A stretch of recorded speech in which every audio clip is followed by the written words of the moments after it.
We have one group of people living in this country that are living as second-class citizens, and it's just not what the Founding Fathers envisioned. We talk about life, liberty, and the pursuit of happiness for everyone.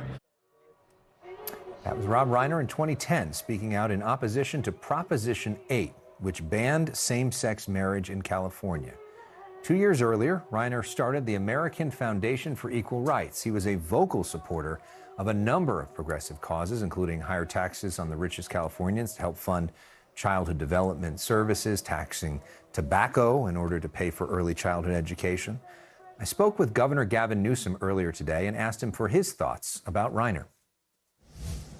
I was on a Zoom with the Reiners just a few weeks back, and had this wonderful conversation comparing notes, and was just reminded about how consistent they've been, how constant they've been in the cause of not just protecting democracy, but promoting well-being, social justice, racial justice, economic justice. When, Alex, I was out there feeling a little alone doing same-sex marriage in 2004, it was Rob who reached out. It's how I got to know him, saying he had my back at a time when a lot of members of my own party, the Democratic Party, didn't.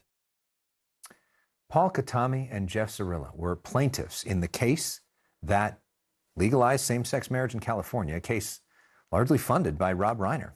Jeff, Paul, welcome. So sorry for your loss. Thank you, Alex. Talk to us about Rob Reiner, how important he was to your case. He was a champion to us. Not only is he a hero in the entertainment industry, he's a hero on making sure that our community was represented, that Jeff and I could be married. We actually said this yesterday in the disbelief of what's happening, that I don't believe that we'd be married without him. He was the first one to step up. He and Michelle didn't just support us, they supported us and our foundation. They supported the cause. They put their money and their stand out there for us, and it made all the difference in the world. I mean, literally the first person to write a check, right? Yes, he was. He wrote the first check and was a prolific fundraiser and a prolific supporter of this cause. He believed, just like Michelle believed, that if not every citizen was free, then no one was free. And he believed passionately in the right for Paul and I and our co-plaintiffs, Chris and Sandy, to get married, and all of the thousands of couples that have gotten married since. As we think about how much the politics has changed since that moment, but back then, a lot of the only people that did that either were gay themselves or had like a gay kid. But Rob Reiner did this because he felt like it was the right thing to do. He did. And he also had gay people and lesbian people and trans people in his life. Yeah. So he understood the plight. He knew the cause needed someone that had a platform and that could make a difference. And as we know, he was outspoken and gregarious and smart. And he was able to understand that this was the time for us to make moves in terms of equality. What did you learn from him working with him so closely? You know, Rob and I have, we texted a lot because we were big political junkies. We're big JFK fans. Mm-hmm. What I learned from Rob is when you have a platform, you should use it. And you should take every natural step, along with Michelle, to protect the citizens of our country. Chad Griffin said it well today in his statement today. Democracy doesn't defend itself, right?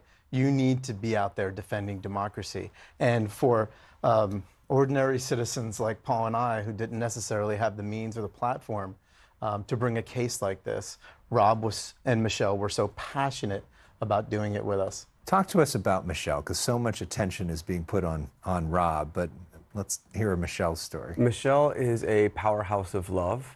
And a powerhouse in a way you wouldn't want to get in her way. If she had her mind set on something, she made sure of it. I'll never forget one of the first times that we sat in their home for dinner. And she said, if you're sitting at a table in my house, there's only one conversation at a time. She wanted to make sure that if you were speaking, your voice was heard, that you were respected, and that whatever you were saying was the most important thing in that moment. And that was so exemplary of who they were as people. They wanted everyone to have a chance to use their voice and to be represented. How are you processing this, which happened so suddenly out of nowhere? I'm not sure we've processed it yet, and I'm not sure many people in Rob's and Michelle's orbit have processed it yet, and it's going to take some time.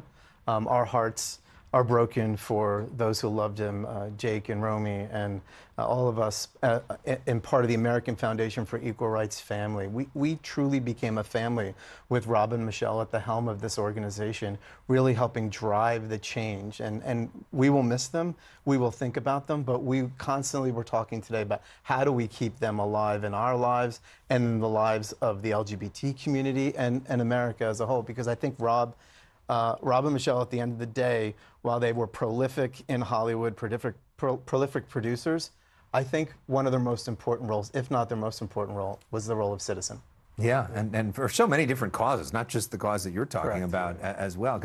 And you kind of figured he would be around close to forever. I mean, his dad lived into his late 90s. Mel Brooks still going in his 90s, his dad's best friend. And this thought of him being gone is hard to imagine. You just wish that this isn't reality. I believe that their real life impact is not in the past tense, though.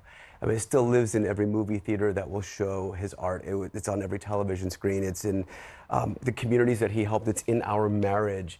And so I think it's our chance now to just take that courageousness that they gave us, that he and Michelle so generously gave to us, and continue it forward. Last question, favorite Rob Reiner movie? This one's easy for me.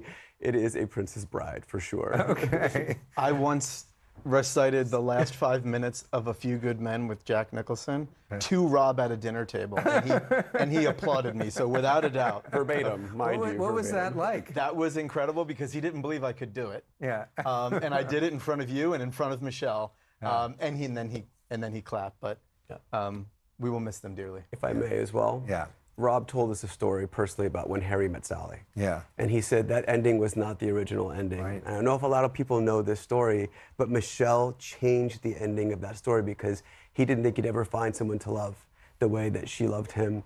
And so he actually changed the end of When Harry Met Sally for her, and I think it's just a beautiful tribute to their love and who they are and how they live their lives. Well, Jeff, Paul, it is great to see you guys. I remember covering you guys at the Supreme Court all those years ago. I remember seeing Rob at so many different events as well. And all these years later, it's great to see the two of you happy and to know that they lived such a happy life together for so many years as well. Thanks you so much. Thanks for having us.